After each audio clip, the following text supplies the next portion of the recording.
could be missing out on a ton of downloads simply because your intros are too long, too dry, too boring, too self-indulgent. Most podcasters start their podcast by going on tangents that have nothing to do with their episodes. They talk about their weekend, their trip to Target, or their thoughts on something that's completely unrelated. And what they don't know is that while they believe they're being relatable and being friends with the listener, they're losing about 60%, if not more, of listeners when they do that. So in this episode, I am breaking down to you exactly how you should be building your intros so that you keep your listeners hooked and increase retention rate. This hook method is the same one that I share with my coaching client. So before I even give you the strategy on how to build the perfect hook, here's the thing that you need to understand. You have two types of listeners that are coming to your show. Your longtime listener who loves you, who listens to most, if not all of your podcast episodes, but also new people that are just finding you today. And your job as a podcaster is for you to bridge the gap between both. So if you go on tangents that a person who does not know you doesn't really care for and doesn't really get, that person's gonna bounce. And the sad part is that person could have been the most amazing dream client had they stuck around to listen to what you have to say. Next, in this day and age, people just don't have the patience to stick around. With all the short form videos and entertainment that we have available to us now, if something doesn't hook us in within seconds, we're out, just because of the nature of how things are going worldwide. So your intro is super important. Now, if you have been podcasting for a while, what I highly recommend that you do is that you log into Apple Podcast Connect and you look at your data and you see the retention rate. My goal for my coaching clients and the clients inside of my podcast agency is that the retention rate is at 70% or higher. Whenever a podcast is at 50% or lower, I start to worry and I want to do a deep dive to understand why people are falling out of the podcast episode. And a lot of times it comes down to the intro just being way too drawn out. Now, I know that likely at some point or another, you have listened to a famous podcaster and there's a lot of banter and a lot of tangents and all of that.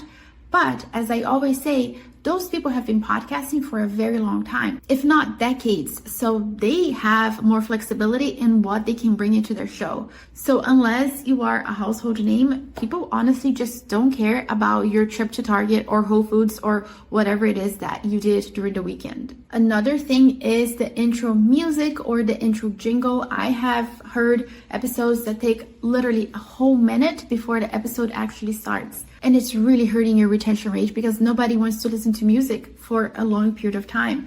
Another thing too for you to consider is if you want to keep your intro jingle in your podcast episodes or not, because you might find out that most people are just skipping right through it because your longtime listeners find it kind of annoying, and your new people, yeah, it might be beneficial for them, but if it's too long, they're gonna bounce. So what I tell my clients is that we don't need to have the intro jingle in every episode. We can kind of be random about it and put it once a month or maybe twice a month, every other episode or so that you can find the middle ground between having an intro jingle or not. And by the way, if you do not want to have an intro jingle at all, it's your podcast, your rules, you don't have to have one. So now let's go into how to actually build out your intro framework. So first things first is that within the first 15 seconds, your person needs to know what's in it for them, because if they don't, they're just gonna bounce.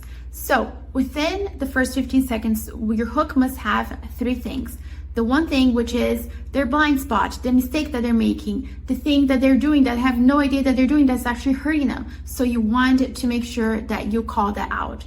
The next thing you want to do is to infuse in some kind of relatability so that you say, hey, I know why you're doing this and I get it, but this is actually like the wrong way. And then the next thing that you want to tell them is the outcome of this episode. So it can be something like, by the end of this episode, you're gonna know XYZ. By the end of this episode, you're gonna find out this thing. In today's episode, I'm gonna tell you this. But they need to start listening to your podcast episode with the end in mind so that they know like, oh my gosh, this is going to be so good, I better stick around. The next thing that you want to do is that you want to build your authority some way, somehow. Now, that doesn't mean you're going to sit here and boast for 5 minutes about all your qualifications and the things that you did and this and that and the other. No, I'm saying something very quick so that people can know like, oh, okay, this person knows what they're talking about. So in this episode specifically, I said, this is the framework that I share with my coaching clients so that you know that I do this for a living and I'm not just making stuff up just because, I read a book somewhere or, I watched a YouTube video, because that happens a lot in this day and age. So I'm actually letting you know very subtly that, hey, this is what I tell my clients. This is how I teach them. And the cool thing that I'm doing here is that I'm actually letting you know like, hey, my clients pay me for this and you're getting this information for free. So find a way for you to kind of bridge that gap so people know like, oh, this is why I should be listening to this person. So if you have some sort of a certification, you don't need to actually necessarily list it out, but you can say, I'm this consultant, I'm a podcast coach, I'm this sort of strategist or whatever. So people know like, okay, this person knows what it is that they're saying. Now, I understand that this way of doing things can feel very impersonal and a little bit dry, but trust me, in this day and age, that's what works. And you can absolutely infuse in your personality and who you are and your quirks inside of the episode itself. But the intro, it is key that we are to the point and very outcome and benefit driven to your listener. Now, the next part is for you to go into the episode itself. Most people get caught up here and they think that they need to script every single word of their podcast episode and they think that it needs to be this amazing thing, but there's a way to write a script and most people are doing it wrong. And in this video right here, I'm breaking down the best scripting guide to make sure that 1, you don't sound like a robot, and 2, builds trust with your listeners. So make sure that you listen to that episode next.